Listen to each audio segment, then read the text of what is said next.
Plaintiff Robbie Winfield dated the defendant, and after they had a child, he discovered the defendant was addicted to pain pills. Robbie claims the defendant's addiction escalated, and she soon started using heroin, and he's suing her today for an unpaid loan.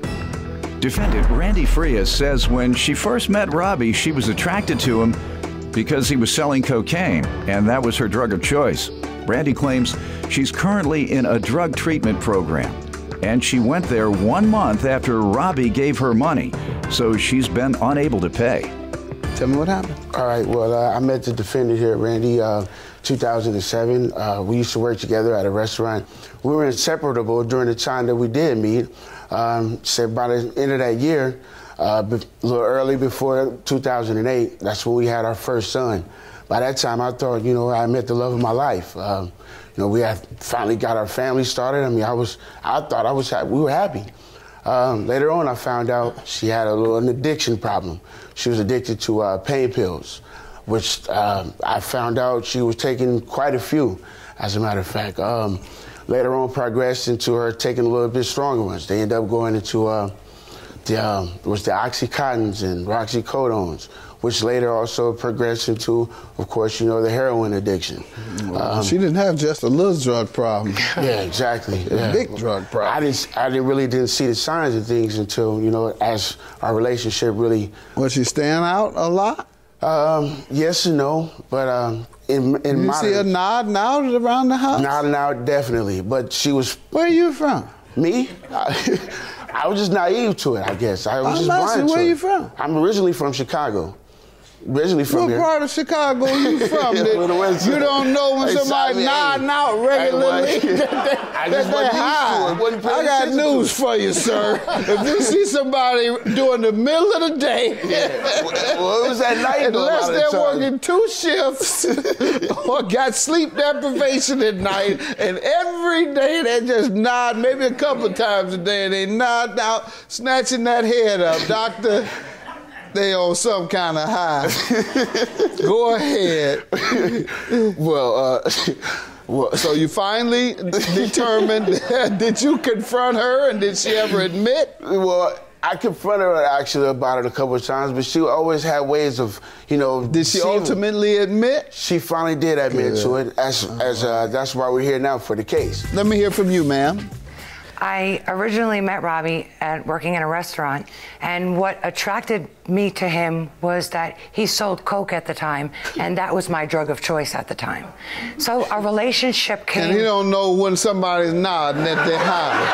Okay. I don't know what kind of dope man you are. Go ahead. No wonder you had to work. You wasn't no good at the dope game. You know if anybody high or not. That's because he smokes a lot of weed. But I met him, right. Go ahead, so ma'am. That's how the relationship originally started. It was a very rocky relationship. It was a lot of drug use. Get it? A lot of physical. Cocaine, rocky relationship. There you go. That's right. It sure was. Good choice of words. That's right. Rocky relationship. I know my drug vocabulary. Put that rock in there. So, from that rocky relationship, we ended up having 2 kids out of it.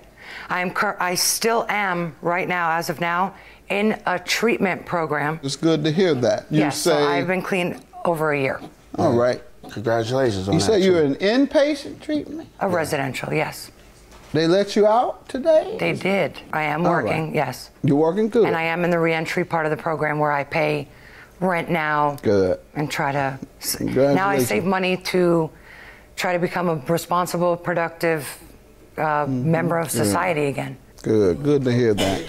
And what I must say is the programs I've seen that work best are like 6 months to a year. Yeah. And 30 days is just enough to get detox and come out and get a fresh high. Yeah. And the high be better. Yeah. A lot of people go in there just to check in for 30 days so they can get a better high. Yeah. Because the high is worn off because you become accustomed to it. You've been getting high every day, so it doesn't do anything tolerance for you. Goes yeah, down. So you go, let me check in so I can come out and have a fresh high. It'll be just like the first time. Am I right or wrong? You're correct. All right. Go ahead, sir. Well, in 2012 is when she came to me. We weren't really talking on speaking terms, so she was communicating to me really through an email. So I received an email from her like on the really late one night. Just so happened to check in and look at the email, and she said she had to talk to me.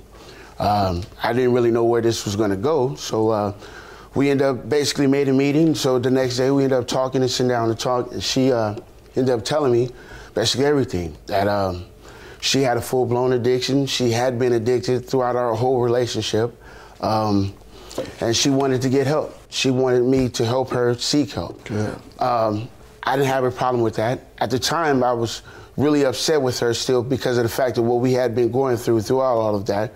But took the time. She told me to really take the time to think about it. So, of course, I'm a mama's boy. I called my mom, called her mom as well, to find out, you know, if I should go ahead and be the man and step up and help her out with that. So I did. I loaned her the $600, and I watch her show a lot, so I made her sign a promissory note. All right, let's see. I made sure of that. Yeah. She was supposed to start making payments, I guess, when she, as soon as she got in the program. She started in the program in November. She made the date on there, December. But did she start working that quickly? No, she didn't, actually, because they wouldn't let her. Well, how did you expect to be repaid 1 month later? Well, that was what she wrote down on the paper. That's what. Yeah, but you knew. I understood that. I did. That's what I'm saying. That's why we're here now. You ain't never been no dope man. You know nobody check in the rehab and 1 month later they got money. Hey, if they have money when they check in the rehab, they're sneaking out the window, sir. She was stealing money from me. Am I right or wrong?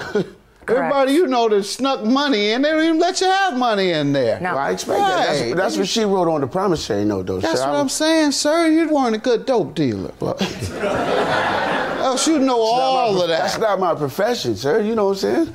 Oh, it wasn't? It's not. No, Your Honor. No. Oh, you never. She was lying about you selling drugs. Well, I'm not saying that that's not. I'm not saying that that's what I do every day, all day. You don't have to do it often to know what a dope fiend does, sir. You're serving dope fiends. You don't have to do it all day, every day. Go ahead, ma'am. How about his money? $600. I did sign a promissory note. I signed the promissory note in October, went to treatment in November, and I put the date for December. All right, but you're working now. Tell me, why aren't you paying him now? Because I'm still in the program. I live in the reentry part of the program where I pay rent. Now I have a full-time job, don't make that much money, but I am working, and I have to save that money up for expenses right now and to move out of the reentry program. All right, but you agree you owe them. How are your children? I heard you talk of children. 2.5 and 4. How are they doing? They're okay. Excellent. He has custody of them right now. I have full custody of them, too. Okay, how are they doing? They're doing excellent, excellent. As a matter of fact, I talked to them this morning. Had to send them off to school this morning. They wanted to say good morning to everybody, so. All right, tell them we all said good morning. Yeah, definitely, I will. Right. Congratulations, glad to hear that you're taking that responsibility. I am, man. I tell you what, it's hard work, so I take my hats off to all single mothers out there. I don't know where they get the energy, the strength to do it, but I tell you, it's hard work. It's hard work. One of my very best friends had to do the same thing, take care of his daughters. Yeah. My brother had to do the best he could to take care of his daughter. So I congratulate you and take my hat off to you and somewhat to my brother. My wife took care of him more than him, but it's to my wife. It's all me, sir. I've been doing all this myself. I tell you, it's hard. I've been asking, but glad to hear. I'm glad that she's finally getting herself clean and straight, though. It helps out a lot. I'll tell you that. Sound like a good man. Sound like a good man. Appreciate it. I appreciate it. All right. No wonder you don't know the dope game. You're a good man. That's right. I don't want you to know the dope game. Exactly. That's right. Exactly. $600 is your judgment. Have a good day. Thank you. I'm glad it's over. Yeah, me too. Finally, I get my money. Appreciate it. It'll help out with our kids, because you're not helping. Appreciate it. I pay you money. $50? I give something when I can. $50 for 2 kids? You sell 30 pounds of weed a week. What? 50? Man, you sell, What? Let me see a pay stub. Come on, Randy. Let me see a pay stub. Come on, man. You don't sell weed? No. You don't? I smoke it, though. How do you feed the kids? I smoke it. Oh. Plenty of it. I got my card to prove it. I'm done. Thank you. I'm glad you're done.